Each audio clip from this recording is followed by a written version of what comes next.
Pemirsa BPOM telah mencabut izin edar 73 obat sirup dari 5 industri farmasi terkait dugaan penggunaan zat etilen glikol yang berlebih yang diduga menyebabkan gagal ginjal akut pada anak.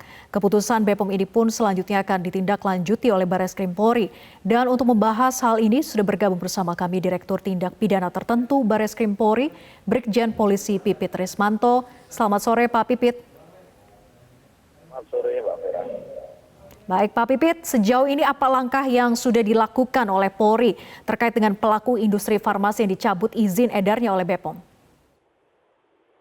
Tentunya dari kegiatan yang dilakukan bersama-sama BPOM, ini nanti akan kita tindak lanjuti. Ya, apalagi di situ memang sudah mulai mengerucut dari beberapa produsen farmasi ini, kita mendalami adanya bahan baku tambahan, di mana bahan baku tambahan ini kan tidak langsung dibeli dari produsen ke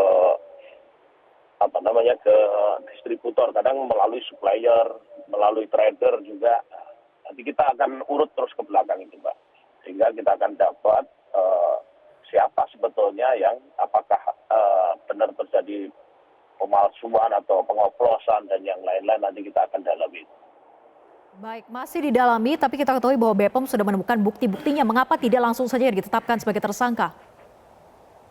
Ya, dalam proses penyidikan itu tentunya kita kan begitu ada bukti, ya, barang bukti ini kan belum menjadi alat bukti. Ini harus dilakukan pemeriksaan, ya, diperiksa dulu.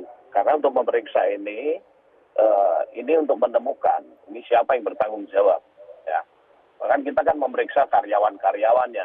Apakah seorang karyawan ini apakah tahu, apakah mereka pelakunya, atau memang kebijakan daripada perusahaannya, ini yang harus kita dalami, Pak.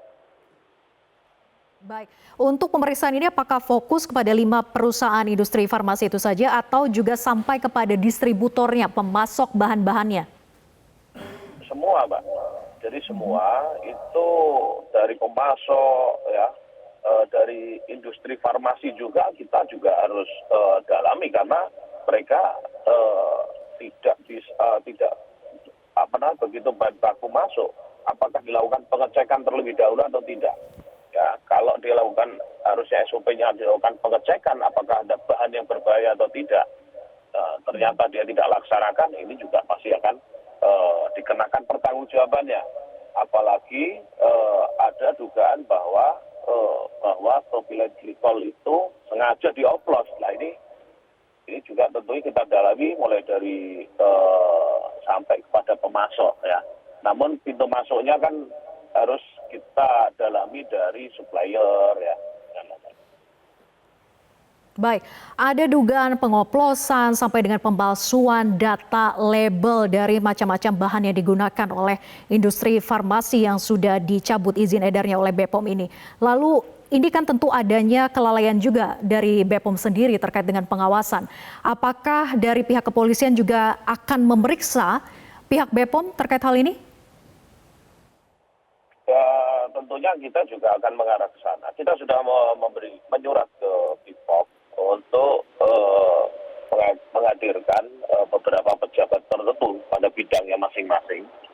Ya, kita akan minta kesaksiannya terkait dengan pengawasan. Ya, metode-metode seperti apa yang harus dilakukan, dan kami akan cocokkan dengan semua aturan-aturan sampai SOP yang ada. Apakah betul ada yang dilakukan, langkah-langkah yang dilakukan BPOM untuk pencegahan atau tidak. Nah, siapa pejabat-pejabat yang sudah dipanggil ini, Pak Pipit? Nah, tentunya kita akan meminta ke BPOM itu adalah pejabat ya terkait yang menerbitkan izin edar, kemudian yang melakukan pengawasan terhadap kegiatan farmasi itu sendiri. Kita meminta surat secara utuh kepada BPOM, sehingga BPOM menunjuk siapa-siapa saja yang harus memberikan kesaksiannya terkait dengan permasalahan yang ada ini. Jadi menurut kepolisian penyelidikan sementara memang ada kaitannya juga kah dengan pihak-pihak di BPOM, oknum tertentu yang untuk bisa meloloskan obat-obat tersebut bisa keluar izin edarnya? Kami sampai saat ini belum mendapatkan konfirmasi ya dari BPOM untuk terkait kapan waktunya pejabat-pejabat yang akan dihadirkan. Belum ada konfirmasi, mungkin nanti kita akan cek kembali. Kemudian yang jelas kita akan mintakan pertanggungjawaban semuanya.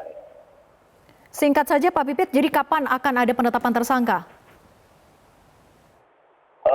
Sesegera mungkin, karena setelah setiap perjalanan pengembangan penyidikan ini, jadi mohon maaf kita sudah melakukan penyidikan ya, karena pasal-pasal yang kita lakukan kan bukan hanya kita terapkan itu bukan hanya undang-undang kesehatan, undang-undang perlindungan konsumen, namun juga ada KUHP pasal 56 ini juga penting ya, turut serta membantu dan yang lain-lain ini juga harus kita dalami semuanya, sehingga bila semua itu sudah terkumpul, kita melakukan gelar perkara untuk menetapkan tersangkanya sesegera mungkin, karena ini baru beberapa hari ini berkembang kepada pemasok lagi gitu.